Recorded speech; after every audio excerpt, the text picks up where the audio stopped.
The rain had a way of turning Chicago into a mirror. Every glowing sign, every car light, every distant flicker of a city that never really slept, it all reflected back from the wet pavement, as if the world itself couldn't decide what was real and what was just a memory. Ethan Carter didn't notice the rain. He rarely noticed anything outside of his own head anymore. The gala had ended earlier than planned. A benefit for children with developmental disorders, an ironic invitation, considering he could barely look his own son in the eyes these days.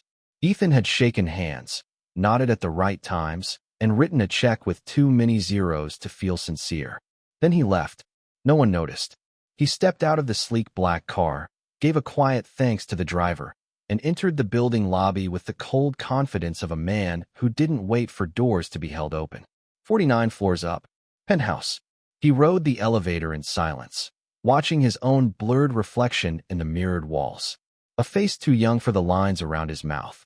A suit too expensive for someone with nowhere to be but home. The door slid open. Ethan entered his apartment quietly. The place smelled like lavender and faintly of cinnamon. Naomi's touch, no doubt. She had started a week ago, the fifth housekeeper this year. The others had left without much explanation. Some said the place felt too quiet. Some didn't say anything at all. He dropped his keys into the crystal dish by the door and loosened his tie. His shoes made no sound against the polished floors. He didn't want much, just a drink, 5 minutes of silence, and maybe, just maybe, some sense of being grounded. That's when it happened. As he passed the hallway toward the kitchen, a hand shot out from the dark and clamped over his mouth. Ethan instinctively twisted, heart pounding, body tensing. But before he could throw an elbow or shout, a voice whispered sharply into his ear. "Don't make a sound." It was a woman's voice. Breathless, firm, shaking. He froze. "Naomi," he whispered as her hand slowly dropped. She nodded in the faint light. Her face was a blur of fear and urgency. "Please," she said, "don't raise your voice." "What the hell is going on?" he asked, his whisper rough and low. "Zion is sleepwalking again." Ethan stared at her, blinking. "What?" Naomi gestured down the hall. "He's been doing it almost every night since the divorce. Around this time. Same pattern." Ethan's expression shifted from confusion to disbelief. "Why hasn't anyone told me?" Naomi looked him in the eyes, deep, unwavering, and filled with something he couldn't name. "Because no one else sees it. I stay late after my shift. I've been watching him, making sure he doesn't get hurt. You're not paid for that." "I know." Ethan opened his mouth, but didn't speak. For a man used to having answers, he suddenly had none. "He walks like he's searching for something," Naomi continued. "Sometimes he mumbles. Sometimes he cries." A dull ache grew behind Ethan's ribs. Naomi stepped back, giving him room, but her presence lingered like warmth in a cold space. She wore her usual uniform, black slacks, a gray sweater, hair pulled back, but there was nothing ordinary about the way she looked at him now. "You don't believe me?" she asked quietly. He shook his head. I didn't know." "That's the point," she said, not with judgment, but with a kind of tired clarity. "No one told you because no one stays long enough to see what I've seen." Ethan walked slowly toward the hallway, his steps measured, the walls narrowing around him. He passed the family photos he hadn't updated in 2 years. Zion at the beach. Zion on a pony ride. Zion's first day of preschool. Smiles that had dimmed since. Naomi walked beside him, softer than a shadow. "I shouldn't have grabbed you like that," she said. "I crossed a line." "You were protecting my son," he replied without turning. "You did more than I have lately." That silence fell again, the kind that said too much. They paused outside Zion's room. The door was slightly ajar, a soft glow from the night light spilling into the hall. "He's not in there," Naomi whispered. "What?" "I checked when I heard the elevator. That's why I stopped you. I didn't want you to startle him if he was near the edge." Ethan's breath caught. "The edge?" Naomi hesitated. "Last Thursday, I found him near the balcony." He stared at her, eyes wide. He had opened the glass door. His hands were on the railing.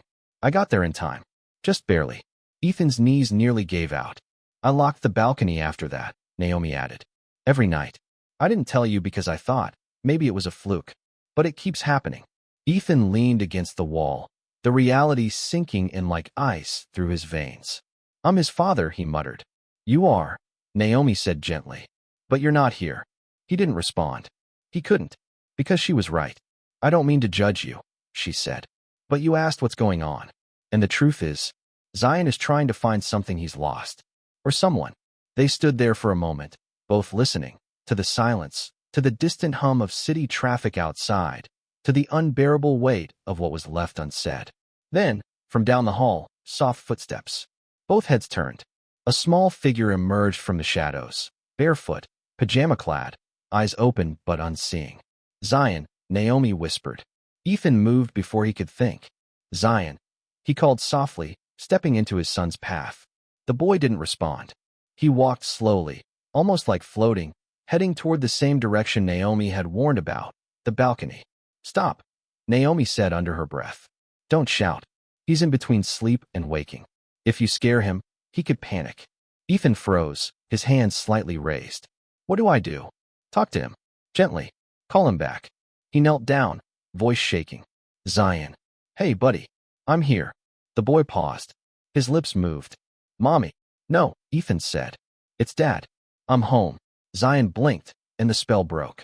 He staggered forward and fell into Ethan's arms. Ethan held him tight, tighter than he ever had. The boy's head rested on his shoulder, heartbeat fast, breath uneven. I was looking for you, Zion mumbled. I know. Ethan whispered, his throat closing. I know, buddy. I'm here now. And for the first time in a long time, he meant it. Ethan didn't move for a long time. He just sat there on the hallway floor, holding Zion close, listening to the steady rise and fall of his small chest against his own. The boy's breath began to even out, drifting back into sleep. In the dim light, Ethan could make out the curve of his son's cheek, the way his lashes rested like shadows. How long had it been since he held Zion like this? Weeks? Months? The boy used to climb into his lap after dinner, babble about dinosaurs and trains. Now, even on the rare nights Ethan was home, Zion hardly said a word. He ate quietly, played alone, and went to bed early, like a tenant in his father's house. Ethan swallowed hard. He's asleep, Naomi said softly behind him. Ethan turned his head slightly. How do you know how to handle this? She hesitated. I used to work in pediatric care. Before this, Ethan looked at her for the first time with something other than command or distance. Why'd you leave?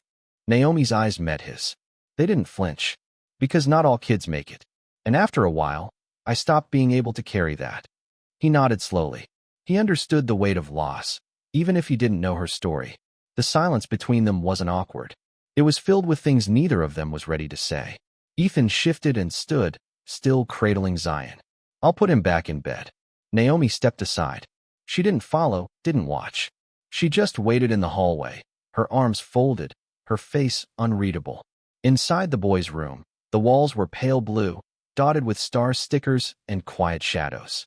Ethan laid Zion down gently, pulling the blanket up to his chin. The child stirred once, then settled. He lingered at the edge of the bed, brushing a hand through his son's curls. I didn't know, he whispered. Zion didn't hear, but maybe he would feel it. Ethan returned to the hallway where Naomi was still waiting. She looked at him, not with judgment, but with that same quiet, persistent presence she had shown from the start. He leaned against the wall. I thought I was doing the right thing, he said. Working, providing, giving him stability. Naomi's voice was calm. He doesn't need your bank account. He needs your voice. Ethan let out a breath. His mother and I, we didn't end well. I didn't know how to be both a father and someone who was falling apart. Naomi tilted her head. No one does. But falling apart isn't the same as disappearing. That one hit hard. He rubbed his hands over his face. Why didn't you tell me earlier? I tried, she said. You were always busy. On the phone. In meetings. The times I did speak to you, I could tell you weren't really hearing me. Ethan didn't argue. Because it was true. He had treated her like furniture. Necessary, but invisible. It was easier that way. Easier to avoid real conversation. Easier to not be reminded of all the ways he was failing. Naomi continued. I didn't want to overstep. But when I saw him out there on the balcony, I stopped caring about boundaries. Ethan closed his eyes. The image of Zion at the edge, alone, in the dark, it would never leave him. Thank you, he said finally. For staying. For watching over him. I didn't do it for you, she replied. I did it for him. I know. He straightened. You said he talks in his sleep? Sometimes. It's mostly just whispers. Names. Bits of memories. But last week, He said something that stuck with me. Ethan waited. He said, "If I'm quiet, maybe Daddy will stay." The words were like a knife. Ethan turned away, jaw clenched, blinking rapidly. Zion had learned to be quiet not out of peace, but out of fear. Fear that noise, needs, or vulnerability would drive his father further away. "I didn't know," he said again, the words like gravel in his throat. Naomi softened. "Most people don't. Until it's too late. I don't want it to be too late." She gave a slight nod. "Then change something. Not with a gift. Not with a trip. Change the way you show up." Ethan considered that. It sounded simple, but it wasn't. They moved into the kitchen. Naomi moved without needing to be asked, filling the kettle, setting 2 mugs on the counter. Her hands were steady, methodical, someone used to calming storms. Ethan leaned against the counter. "You said you were in pediatric care. What made you become a housekeeper?" She didn't answer right away. "After my brother passed away, I couldn't handle the hospital. I took this job to get away from all of it. But then I met Zion." Her voice trembled, but just barely. "He reminded me of my brother. Quiet, thoughtful, carrying weight he didn't have words for." Ethan felt something shift in his chest. "Do you have family?" he asked. "Not anymore," she said. "Just me." "I'm sorry." Naomi nodded, accepting the sentiment but not dwelling on it. She poured the tea. "Do you think he'll grow out of the sleepwalking?" Ethan asked. "Maybe. Maybe not. But he won't grow out of needing you." The tea steamed between them, a fragile peace offering in a war neither of them had declared. The city outside continued to hum. But inside the apartment, something had changed. Not a grand gesture. Not a sweeping transformation. Just a beginning. "I want to do better," Ethan said. Naomi looked up. "Then start small. Be there in the morning. Sit with him before school. Even 10 minutes makes a difference." He nodded. "And pancakes," she added, finally allowing the smallest smile. Ethan raised an eyebrow. "Pancakes. Banana. With cinnamon. It's the only kind he eats without complaining." He chuckled under his breath. "Noted." Naomi glanced at the clock. "I should go. I can get you a car," Ethan offered. "I'll walk. It's not far." She grabbed her coat, but paused at the door. "You know," she said, "he still believes you're the hero in the story." Ethan's face softened. "But heroes show up," she added, "even when it's hard." And then she was gone. Ethan stood alone in the kitchen, the mug warm in his hands, the apartment quiet. He walked down the hallway once more, paused outside Zion's room, opened the door just enough to see the soft shape of his son, curled beneath the blankets. He sat down just outside the door, on the floor, back against the wall. He didn't know how to fix everything. But tonight, he could be here. And that was more than he had been in a long, long time. Morning arrived gently, filtered through the high windows of the penthouse, casting long golden beams across the hardwood floor. Chicago below was already alive. Honking horns, muffled sirens, the faint clatter of a waking city. But inside Ethan Carter's apartment, everything moved slower. He stood at the stove in a crisp white t-shirt, still barefoot, eyes locked on the pan in front of him. The scent of banana and cinnamon floated through the kitchen. The batter sizzled softly. He flipped the pancake too early, cursing under his breath when it stuck a little. He'd never made pancakes before.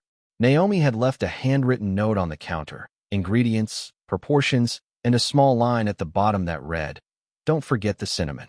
He notices. He had. Ethan placed the slightly misshapen pancake on a plate, added 2 more to it, and carried it to the small breakfast nook near the window. Sunlight streamed in. The table had only been used for business calls and coffee until now. From down the hall, soft footsteps. Zion appeared in the doorway, rubbing his eyes, hair tousled in all directions. He wore a Star Wars t-shirt and pajama pants 2 inches too short. Ethan smiled. "Morning, little man." Zion looked around, unsure. "Where's Naomi?" "She's coming later," Ethan said. "But I wanted to make you breakfast." Zion padded forward cautiously, glancing at the table, then back at his dad. "You made pancakes?" he asked, like it was a foreign concept. "I did. Banana and cinnamon, just how you like." Zion climbed onto the chair across from him. He stared at the plate like it might disappear. Ethan sat, unsure whether to speak or wait. Zion picked up his fork, took a bite, chewed slowly. Then, without looking up, he mumbled, "They're good." Ethan released a breath he didn't realize he was holding. Glad to hear it. For a few moments, they ate in silence. Zion's voice was quiet. "Did you sleep out there?" Ethan blinked. What do you mean? I saw you. Sitting outside my door. Ethan nodded. Yeah, I just wanted to be close. In case you needed me. Zion looked down at his plate. Usually I wake up and no one's here. Ethan's throat tightened. I'm trying to change that. Zion didn't reply, but he kept eating. That was something. After breakfast, Ethan walked his son to the front door. The school van would arrive soon. Zion slipped on his backpack, hesitated, then turned. Are you going to be here when I get back? I have meetings, Ethan said. But I'll be home for dinner. I promise. Zion nodded slowly. Then, without a word, he walked into the elevator and disappeared behind the closing doors. Ethan stood there, staring at the empty hallway, the silence feeling heavier than before. Later that morning, Naomi returned. She wore a light blue jacket over her usual clothes, and her hair was tied back in a bun that had loosened by the wind. You made pancakes, she said, noticing the smell. I did, Ethan replied. They weren't perfect. They don't have to be. Just warm. He nodded, unsure if she meant the food or something else. I told him I'd be home for dinner, Ethan said. Naomi raised an eyebrow. Can you keep that promise? I have to. She moved toward the living room, began tidying without being asked. Ethan followed her with his eyes. Can I ask you something? He said. Sure. Why did you stay? That first night, when you saw him sleepwalking. You could have called someone. Or just gone home. Naomi paused, placing a pillow back into place. Because I've seen what happens when no one stays. Ethan waited. When I was 12, she continued, my brother, Jordan, had a fever. My parents were in the middle of a fight. Money, work, everything. No one noticed how sick he was until it was too late. Ethan swallowed. I'm sorry. Naomi nodded. Me too. There was no bitterness in her voice, only memory. I don't want Zion to be another kid waiting for someone to pay attention, she said. Even if it's not my job. Ethan sat on the armrest of the couch, arms folded. You said he reminded you of Jordan? She nodded. Same quiet. Same sadness in his eyes. Like he's holding something he can't explain. Ethan looked away. Naomi moved toward the kitchen. He told me once, while sleepwalking, that he thought the stars disappeared because you stopped looking for them. Ethan's chest ached. I didn't know he remembered the telescope. You used to stargaze with him? Every Saturday night. Until everything happened. Naomi didn't say anything. She didn't have to. That evening, true to his word, Ethan was home before 6. He set the table himself. Ordered Zion's favorite takeout, mac and cheese from a place downtown. He even found the old telescope, dusty in the back of the storage closet, and set it near the window. When Zion walked in, he froze. The table. The smell. The telescope. You found it, he whispered. I thought maybe we could use it again. Zion approached slowly, eyes shining. Do you remember the Orion belt? Ethan smiled. I remember everything you taught me. They ate together, talked a little more than usual. Ethan asked about school. Zion mentioned a book he liked.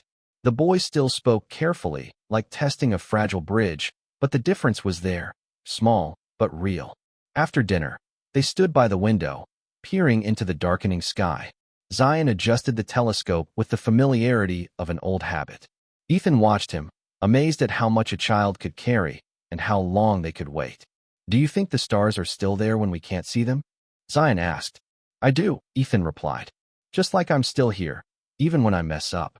Zion turned, eyes soft. Promise you won't disappear again. Ethan knelt down, met his gaze. I promise. One day at a time. Zion nodded. Then he did something Ethan hadn't expected. He wrapped his arms around his father's neck. It wasn't long. Just enough.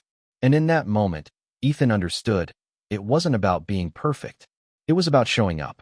Every day, even when it was hard. Especially then. 2 days passed, and with each morning and evening Ethan kept his word. He was home when Zion woke up and home again by dinner. The changes weren't grand. They were small, almost imperceptible. But in the quiet, something was repairing itself, like threads slowly stitching back together a torn seam. Zion laughed a little more. He spoke in full sentences. He asked questions. Once, he even reached for Ethan's hand on the walk from the car to their apartment. That single moment carried more weight than any investor meeting Ethan had ever sat through. It was Thursday evening when the past came knocking. The call came while Ethan was reviewing emails on his laptop, a glass of wine untouched on the table beside him. Naomi was reading with Zion in the other room. The ringtone startled him. He didn't recognize the number, but something in him knew who it was. He answered. A voice, cautious but familiar, filtered through. Hi, Ethan. It's Rachel. Rachel, his ex-wife, Zion's mother. He hadn't spoken to her in over 2 months, not since the final mediation. They had exchanged messages through lawyers, cold and efficient. But hearing her voice again pulled something sharp from beneath his ribs. He stood, moving into the hallway for privacy. Rachel. Hey. Is Zion okay? He's fine, she said. Naomi sent me an email last night. Said she's been working with you. That there's been progress. Ethan was caught off guard. She didn't tell me she reached out. I asked her to check in. I needed to know if you were actually home. If you were trying. Ethan leaned against the wall, a familiar tension building in his chest. I am. I know it's late, but I'm doing what I should have done a long time ago. There was a pause. He's sleeping better. He is. I can tell when I FaceTime him. He's calmer. Smiles more. Ethan closed his eyes for a second. He misses you. I miss him, she replied, her voice cracking just slightly. But I needed space, Ethan. I still do. I know. More silence. Not hostile, just unfinished. You and I, she continued. We broke more than just each other. We broke him. Ethan didn't defend himself. He had rehearsed arguments, justifications, even anger. But tonight, none of it felt right. I blamed you, Rachel said. For everything. But I wasn't there either. I left the moment I felt like I wasn't enough. You weren't the only one, Ethan admitted. I buried myself in work. Told myself I was building a life for him, for us. But what I was really doing was hiding from how much I didn't know how to be a father. Rachel let out a quiet breath. He was 5, Ethan. 5. He needed hugs, bedtime stories, someone to ask about his drawings. Not 2 parents fighting over who failed him more. Ethan felt a wave of shame rise and settle inside him. I didn't call to fight, Rachel said. I called because I wanted to say thank you. For trying. For finally showing up. He didn't know what to say to that. Thank you felt undeserved. You're welcome felt arrogant. Do you want to see him? Ethan asked finally. A long pause. Not yet. I don't want to confuse him. I think what you're building with him now. He needs that foundation first. Ethan nodded slowly. Okay. But soon, she added. When it feels right. They hung up without ceremony. No closure, no fresh wounds. Just a mutual understanding that healing would take time, and it would take all 3 of them. When Ethan returned to the living room, Naomi was tucking a blanket over Zion, who had fallen asleep on the couch mid-story. She looked up. Everything okay? It was Rachel, Ethan said quietly.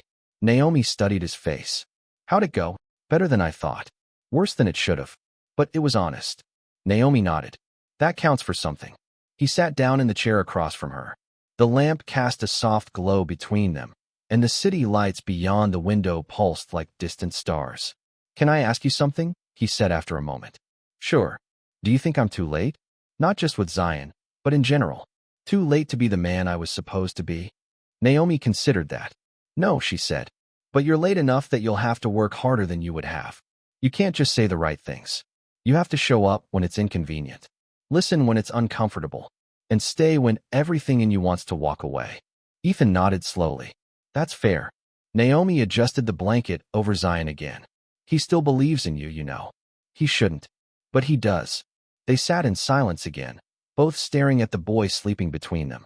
He told me yesterday, Naomi said, that he dreamed you came to his school, that you watched him draw a picture and told him it was the best thing you'd ever seen. Ethan looked down, guilt flickering across his face. I've never been to his school.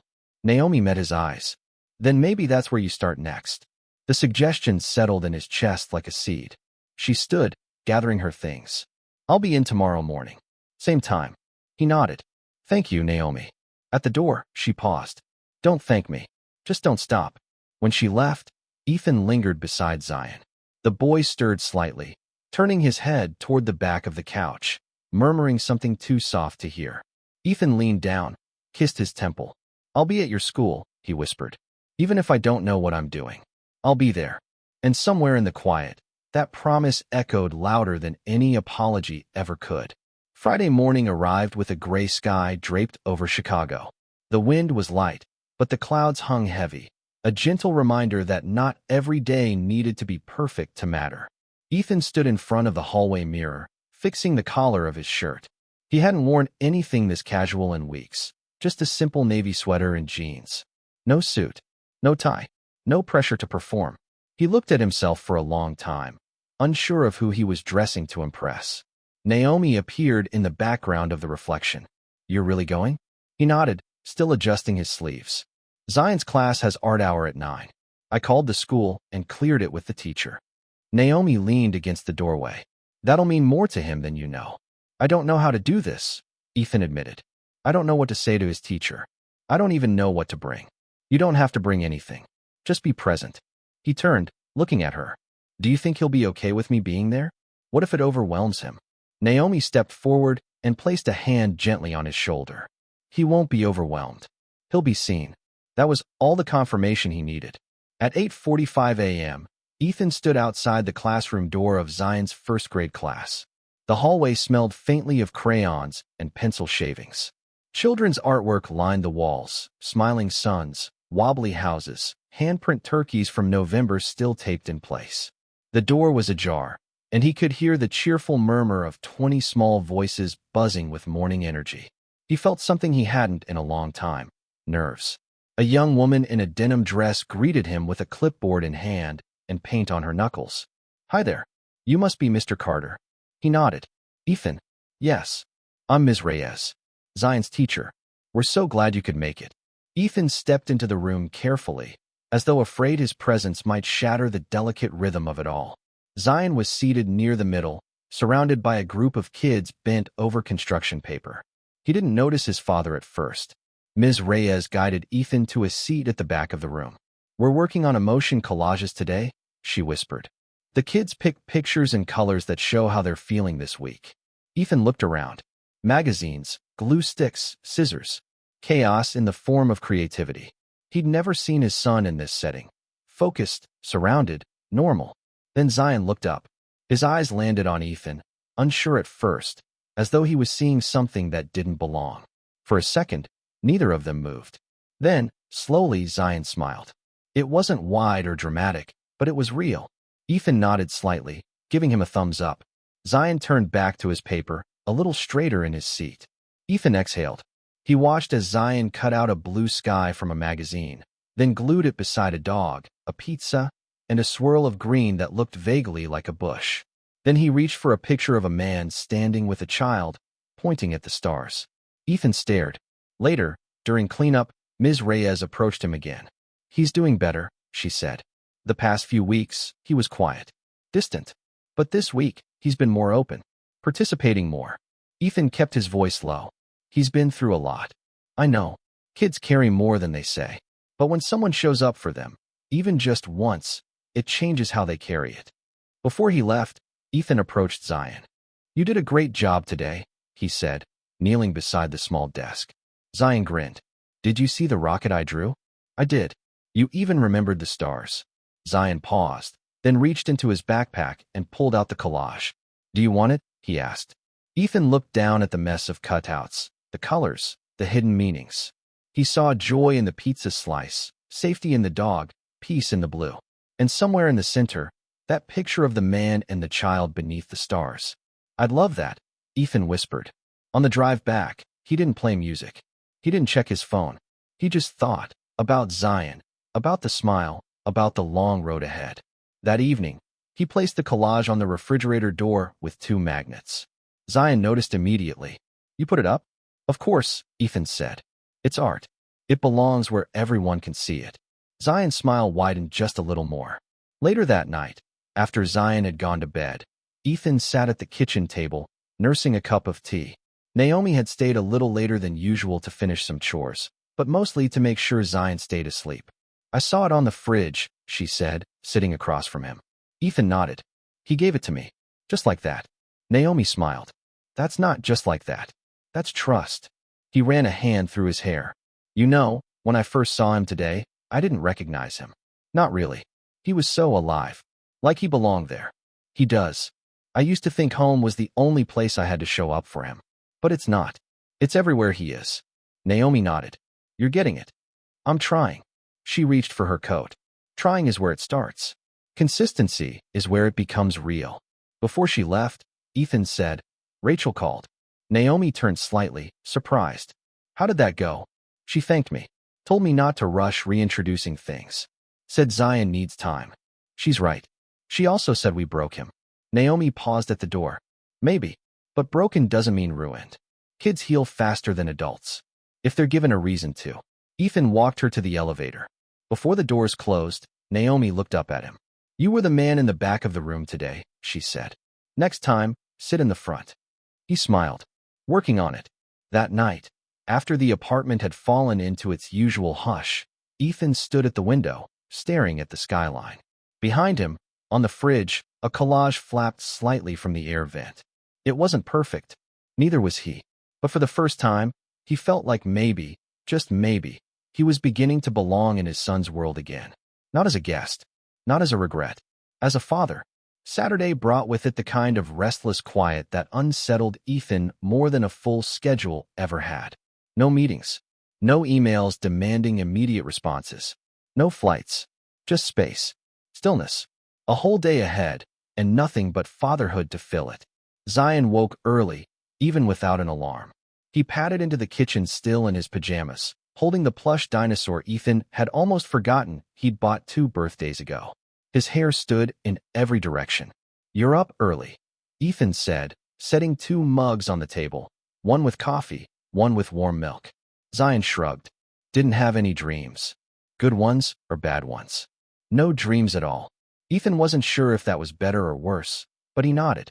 Sometimes no dreams are peaceful. Zion sat, sipping his milk. Can we go somewhere today? Ethan hesitated. It wasn't the request. He wanted to say yes. It was the unfamiliarity of it all. Days like this used to be filled with meetings, calls, flights to New York or San Francisco. But now, there was time, space, and a boy asking to be part of his world. Where do you want to go? Zion thought for a moment. The Field Museum. Ethan smiled. Dinosaurs. Zion's grin returned, wide and certain.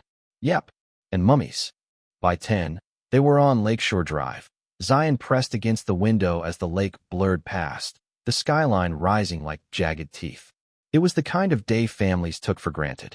Tourists gathered outside the museum's grand entrance, children clinging to parents' hands, couples taking selfies, toddlers pointing at giant banners of prehistoric beasts.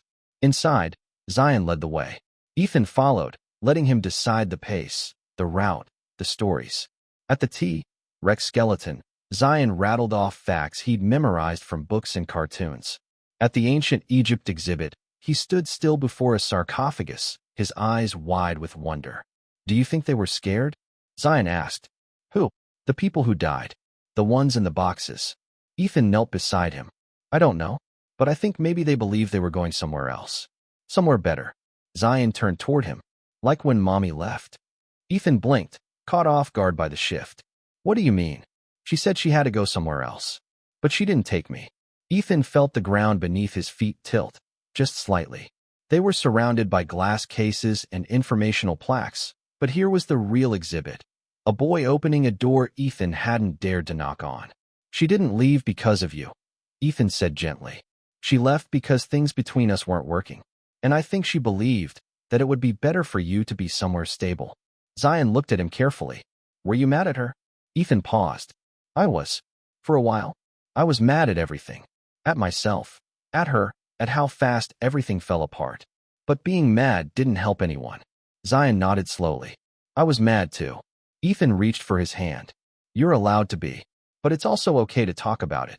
I didn't think you wanted to know. Why? Zion looked down. Because you were never home. The words landed like a slap, but Ethan didn't flinch. He just held his son's gaze and nodded. You're right, he said.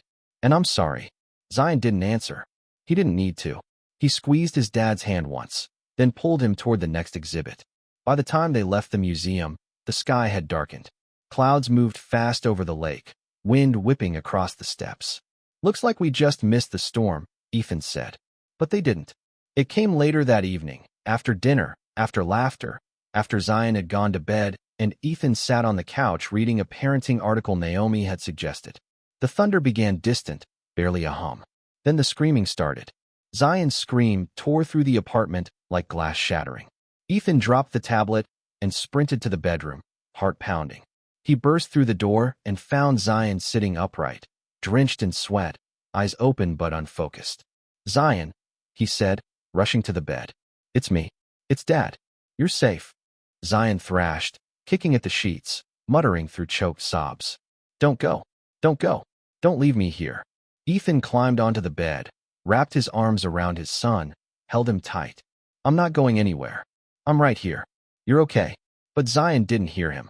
He was somewhere else, lost inside his own storm. Ethan rocked him slowly, whispering, grounding him with the same words Naomi had used. "You're home. You're safe. I've got you." Minutes passed. The thrashing stopped. The sobs slowed. Zion blinked, coming back into himself like someone surfacing after being underwater too long. "Dad, I'm here." Zion collapsed against his chest, shaking. "I dreamed you left," he whispered. "Like Mom." Ethan's voice cracked. "I'm not leaving. I swear. Promise. Promise." Later, once Zion had fallen asleep again, curled against him like a child much younger than his age, Ethan didn't move. He just stayed, listening to the rain, to the thunder, to the storm that had finally found its voice. Naomi arrived early the next morning to find Ethan still in Zion's bed, both father and son tangled in blankets and silence. She didn't wake them. She just quietly began making breakfast, a soft smile tugging at the corners of her mouth. Some healing comes like lightning, sudden, visible. But some, Naomi knew, came slowly, like rain soaking into dry earth. And in this house, the storm wasn't ending. But for the first time, someone was staying through it. Sunday morning rose with an eerie stillness, the kind that follows a storm. The streets below Ethan Carter's penthouse shimmered with leftover rain, the city hushed, as though holding its breath. In the quiet, Ethan stirred, slowly becoming aware of the small, steady weight curled against him. Zion's arm was draped over his chest, his breath soft and even. His face, pressed lightly into Ethan's shoulder, was peaceful in a way it hadn't been in months. Ethan lay still, not wanting to break the moment. He studied the soft curve of his son's cheek, the faint freckle near his left eyebrow, the small gap between his teeth when he breathed through his mouth. He memorized it, not out of fear, but reverence. For the first time in a long time, he felt needed in a way that had nothing to do with being successful, just present. Zion stirred and blinked up at him. "Hey," Ethan whispered. "Did you sleep?" the boy asked groggily. "A little. You were here all night. I told you I would be." Zion didn't say anything. He just buried his face back into Ethan's chest and mumbled, "I didn't dream this time." They stayed like that for several more minutes before Naomi knocked gently on the open door. "I brought breakfast," she said, her voice low and warm. Zion sat up, rubbing his eyes. "Is it pancakes?" Naomi smirked. "Only if you help me flip them." Zion hopped out of bed with newfound energy, already halfway to the kitchen before Ethan could sit up. Ethan followed slowly, stretching out the stiffness in his limbs. He found Naomi in the kitchen, already whisking batter. Zion perched on a stool beside her, holding a spatula like it was a magic wand. "He okay?" she asked softly. "He will be," Ethan replied. "Last night was rough." She nodded without needing details. "But you stayed." "I did. That's what matters." They cooked in companionable silence, the kind that only comes after weathering something difficult together. The smell of cinnamon filled the air again, warm and familiar. After breakfast, Zion retreated to his room to build a Lego spaceship. Ethan and Naomi stayed in the kitchen, sipping coffee, leaning against opposite counters. "I've been thinking," Ethan began, "about everything you said. About how showing up means doing it when it's hard, when it's inconvenient." Naomi met his eyes. "It's not supposed to be easy. Loving someone never is." "I know. I feel like I missed so much. Years I can't get back." She was quiet for a moment. Then she said, "You can't rewrite the beginning, but you can change the ending." Ethan exhaled slowly. "How do I make sure I don't mess this up again?" "Consistency," she said. "Don't make promises you can't keep. And when you mess up, and you will, own it. Apologize. Keep going." He nodded, absorbing it all. "You're good at this." "At what?" "At parenting. At people." Naomi smiled, but there was a trace of sadness in it. "I wasn't always." Ethan tilted his head. "Want to tell me about him? Your brother?" Naomi hesitated, then set her coffee down. "Jordan was 7. Funny, wild imagination, scared of thunderstorms. The night he got sick, my parents were in the middle of a fight. I tried to wake them, told them he had a fever. They told me to go back to bed. Her voice was steady, but Ethan could feel the weight behind every word. I sat with him all night, held his hand, tried to cool him down with a wet cloth. He was burning up, and I didn't know what to do. By the time they took him to the hospital in the morning, it was too late. Ethan didn't speak. He couldn't. I became a pediatric nurse because I wanted to make sure no kid ever waited that long again. But working with sick children, seeing their parents repeat the same mistakes, it got to me. So I stopped. She looked away, blinking fast. I still see him sometimes. In the kids who don't talk much. In the ones who stare out windows like they're waiting for someone who never came. Ethan swallowed. And in Zion. Naomi nodded. Especially in Zion. I'm sorry, Ethan said, that you had to carry that alone. Naomi shook her head. I'm not telling you for sympathy. I'm telling you because I know what it looks like when someone starts choosing to stay. He looked down into his cup. You've done more for my son in 3 weeks than I did in 3 years. Naomi's voice was gentle. You're here now? That's not nothing. Before he could respond, Zion's voice called out from his room. Dad, come see my ship. Ethan smiled, setting his mug aside. Duty calls. Naomi watched him walk down the hall, something warm settling behind her ribs.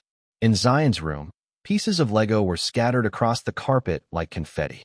The spaceship was elaborate, misshapen in places, but clearly the work of a determined mind. It's for us, Zion said. So if there's ever a big storm again, we can fly away. Ethan sat beside him. You think we'll need to fly away? Zion shrugged. Sometimes. Ethan picked up a loose piece and handed it to him. If we do, we'll fly together. But maybe next time, we just build something stronger to sit in. Like a shelter. Zion considered that. Like a base. Yeah, like a base. Zion smiled. Can we build it together? Ethan nodded.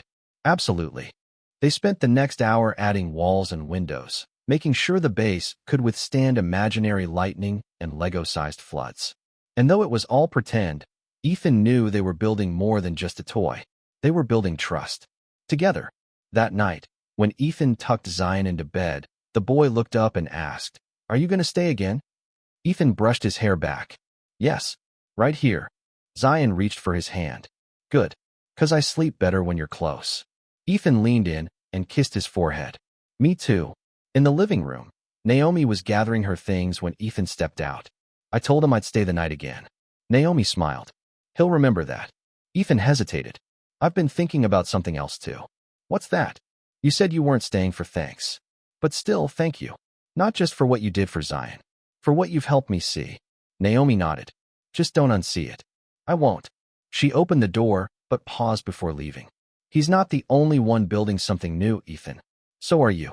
And with that, she stepped into the hall, leaving Ethan alone in a house that, for the first time in a long time, didn't feel so empty. The next week unfolded like pages of a book Ethan had never known how to read before. Slow, deliberate, sometimes clumsy, but honest. Each morning began with pancakes, sometimes burnt, sometimes perfect. Each evening ended with Lego bases, telescope sessions, or quiet conversations in the dark. The gaps between father and son were still there, but they were shrinking. Zion laughed more. He initiated hugs. He asked questions Ethan didn't always know how to answer. And when he woke from a dream one night and found Ethan already sitting on the edge of his bed, he simply smiled, rolled over, and fell back asleep. One evening, as Ethan was cleaning up after dinner, Naomi approached him with her usual calm, but something in her eyes told him she had more than kitchen duty on her mind. I've been offered a new job, she said gently. Ethan looked up from the sink. Oh, it's at a community center in Bronzeville. Full-time, working with kids who've been through trauma. Ethan set the sponge down. Sounds like they'd be lucky to have you. She smiled faintly. It's what I trained for. And honestly, it feels like the right time. He nodded, trying to process the information. When would you start? Next month. I wanted to give you plenty of notice. Zion will miss you. Naomi leaned against the counter. He's stronger now. He has you. He doesn't need me the same way. Ethan met her gaze. I think we both needed you more than we knew. She didn't deny it. That night, after Zion was asleep, Ethan sat alone on the balcony, the city sprawling out before him. The wind was cool, but not harsh. Lights shimmered across the skyline like signals he couldn't quite translate. He thought about all the things he'd taken for granted: his marriage, his time, his son's resilience. He had spent years believing love could be scheduled around strategy meetings and quarterly goals. That providing was enough. That absence could be filled with gifts. He understood now that love wasn't loud. It didn't announce itself. It didn't demand attention. It was quiet, present, rooted in small things: a plate of pancakes, a bedtime story, the steady weight of someone who stayed. The next morning, he broke the news to Zion at breakfast. "Naomi's going to be starting a new job soon," he said, watching Zion's reaction closely. The boy's fork paused midair. "She's leaving?" "Not leaving. Just working somewhere else. Somewhere that needs her." Zion was quiet. He chewed slowly, then asked, "Will we still see her?" "I hope so," Ethan said. "But it might not be every day." Zion looked down at his plate. "She helped me sleep." "I know. She helped me too." They sat in silence for a while. Then Zion said, "Can we make pancakes by ourselves when she's gone?" Ethan smiled. "Absolutely." The days that followed were filled with preparation. Naomi began to step back gently, teaching Zion little routines: how to fold his clothes, how to clean his art brushes, how to set the table for dinner. Each task was a quiet goodbye. One evening, as they stood together in the kitchen, Naomi handed Ethan a small envelope. "What's this?" he asked. "A letter. For Zion. I want him to open it the day I start the new job." Ethan turned it over in his hand. Her handwriting was neat, careful, just his son's name on the front. "Thank you," he said. "For everything." She nodded, her eyes soft. "You're ready now? You just have to believe it." The night before Naomi's last official day, Ethan sat with Zion in the living room, helping him finish a drawing of their Lego base. The boy was unusually quiet. "Are you sad?" Ethan asked. Zion nodded. "A little. That's okay. Sad means it mattered." Zion looked up at him. "Do you think she'll forget me?" Ethan pulled him into his lap. "Not a chance. You're unforgettable." The boy rested his head against his father's chest. "She said I was brave." "You are. I'm still scared sometimes." "I am too." Zion blinked. "Really? Every day?" "But brave doesn't mean you're not scared. It means you keep going anyway." The next morning, Naomi arrived earlier than usual. She didn't come with bags or plans. Just herself. She made one last breakfast, walked Zion to the school van, and then stood at the door with Ethan for a moment that didn't want to end. "He's going to be okay," she said. "I hope I will be too." "You will. Just don't forget the cinnamon." Ethan laughed. "I won't." She reached for the door, paused, then turned back. "You didn't just change for Zion," she said. "You changed for yourself. That's why it'll last." He wanted to say something more, something final, but the moment didn't need it. Naomi walked down the hall, and this time, when the door closed, it didn't echo. Later that afternoon, after homework and a game of cards, Ethan handed Zion the envelope. "She wrote you something." Zion opened it carefully, eyes scanning the page. Then he read it out loud. "Dear Zion, you are brave. You are kind. You are smart and funny and creative and strong. I didn't teach you those things. They were already in you.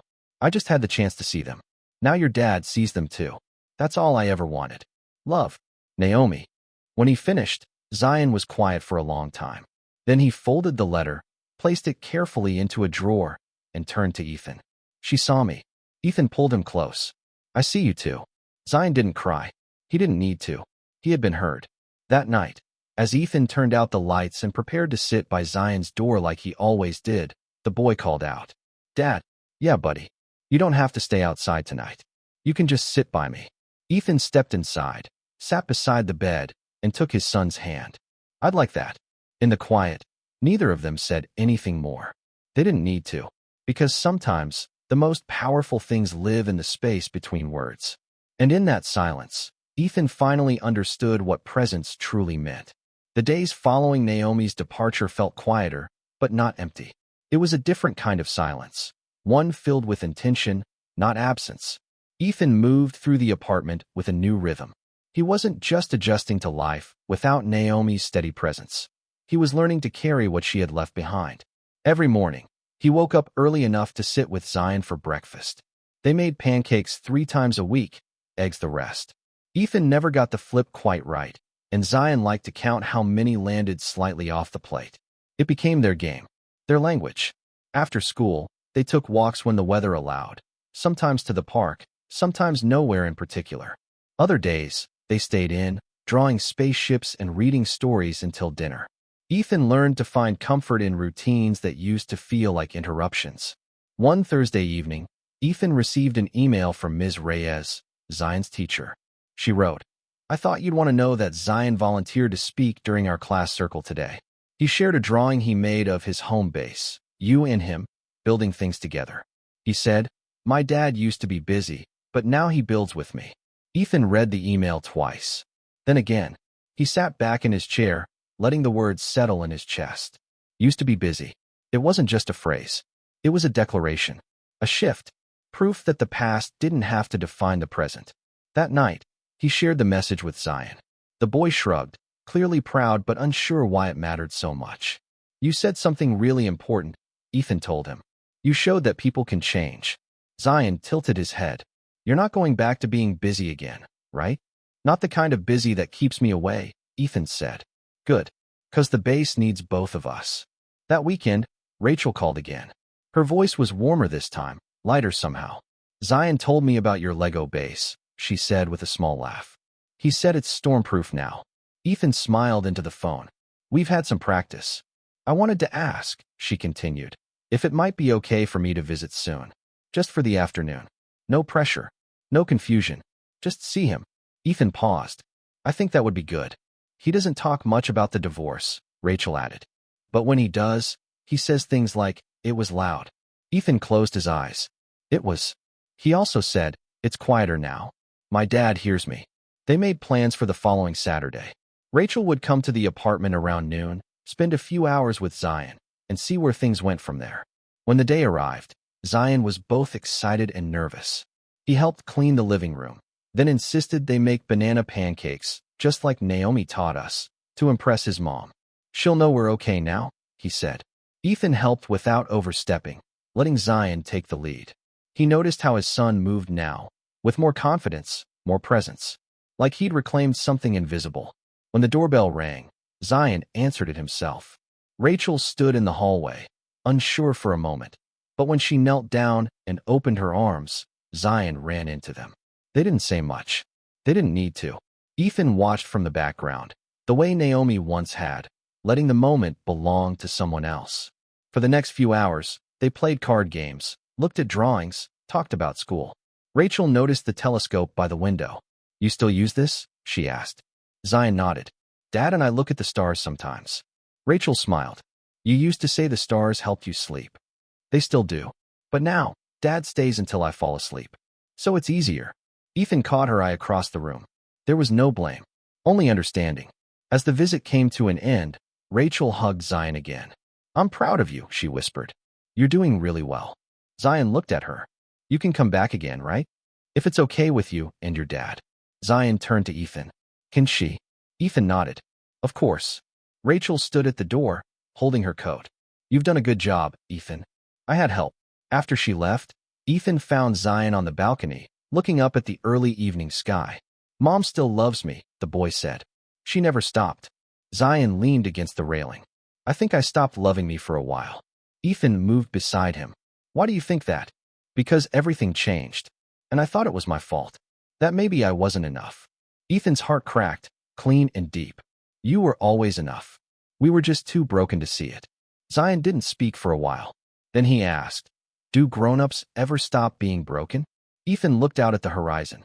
"Sometimes, if they try hard enough, and if the people they love are patient." Zion nodded, absorbing it the way children do, not with fanfare, but with silent understanding. That night, after dinner and telescope time, Zion went to bed early.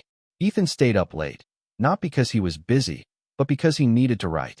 He opened his laptop and started a document. At the top, he typed, "Letters my son will read someday." He didn't write to impress.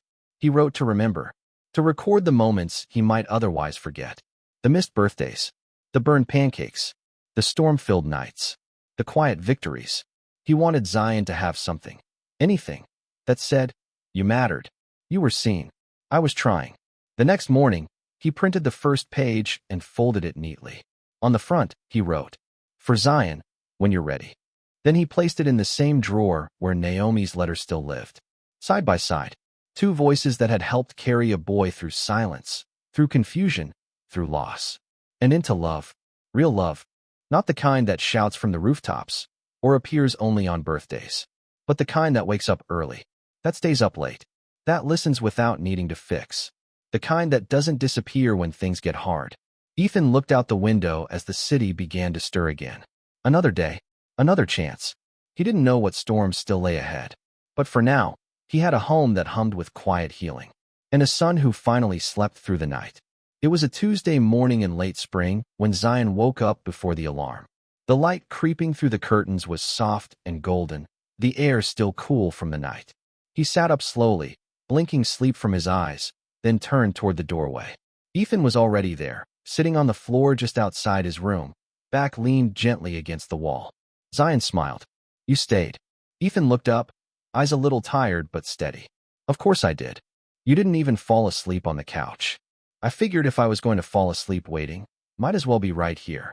Zion got up, dragging his blanket behind him, and curled next to his father in the hallway, resting his head on Ethan's shoulder. They sat like that for a few minutes, not talking, just breathing the same quiet morning air. "You don't check your phone as much anymore," Zion said. Ethan gave a small laugh. "I guess that's true. Did you quit work?" "No," Ethan said, "but I changed how I work. I stop when you come home. I start again after you fall asleep, if I have to. I used to think I had to choose between being good at my job and being your dad." Zion looked up. "And now I know that being your dad is the most important job I'll ever have." Zion nodded like it made perfect sense. After breakfast, they walked together to school. No car, no rush. Just two pairs of sneakers tapping gently on the sidewalk, passing neighbors, trees in bloom, and little bursts of color in every flower bed along the way. When they reached the front gate, Zion stopped and turned. "Are you picking me up today?" "Wouldn't miss it." Zion smiled, then ran off toward the entrance, calling goodbye over his shoulder. Ethan stood for a moment longer, watching his son disappear into the building, surrounded by other kids, but still entirely his own small universe. Back home, Ethan tidied the kitchen, folded laundry, and watered the plant Naomi had left behind in the corner of the living room. The one she joked was Zion's little forest. It was somehow still alive. At noon, he sat at his desk and opened the growing file titled "Letters My Son Will Read Someday." It had become more than a project. It was a map of his evolution, a ledger of both regret and redemption. Some letters were short, 1 or 2 paragraphs. Others were pages long. Some were apologies. Others simple recollections of small moments. The first night Zion didn't wake from a dream. The first time they cooked without burning anything. The first joke they shared that made them both laugh uncontrollably. Today, he added a new one. He wrote about the way Zion had curled into him in the hallway. The way he said, "You stayed," like it was both a thank you and a miracle. And he ended the letter the same way he always did now. "You are always worth staying for." When the final bell rang at school, Ethan stood by the gate. Zion came running, backpack bouncing, cheeks pink from the playground. "Can we stop for ice cream?" he asked. Ethan grinned. "Lead the way." They walked to the corner shop, where the same woman with gray braids and a warm smile scooped 2 cones, vanilla with sprinkles for Zion, chocolate chip for Ethan. They sat outside on a bench, watching the city flow around them. "Do you think Naomi misses us?" Zion asked suddenly. "I think she remembers us," Ethan said. "I think she's doing exactly what she's meant to do, helping other kids like she helped you. And I think when she thinks about us, she smiles." Zion licked his cone, satisfied with that. "She gave us the recipe," he added, "for the pancakes." Ethan chuckled. That she did. When they got home, Zion headed to his room while Ethan started dinner. The kitchen no longer felt foreign to him. It was still imperfect. He burned the garlic more often than he wanted to admit, but it was his now. It was theirs. After dinner, they sat by the telescope. The sky was clear, stars scattered across the darkness like confetti. "Do you think stars ever get tired of being looked at?" Zion asked. Ethan smiled. "Maybe, but maybe they like being noticed. Even the ones that look small. Especially those." Zion adjusted the telescope, finding the constellation they'd traced a dozen times before. "Naomi said stars don't die. They just change form." "She's right," Ethan said. "Some become new stars. Some become light that travels forever. Zion turned. What do people become? Ethan thought about it for a moment. If we're lucky, I think we become stories. The kind people tell when they need to remember who they are.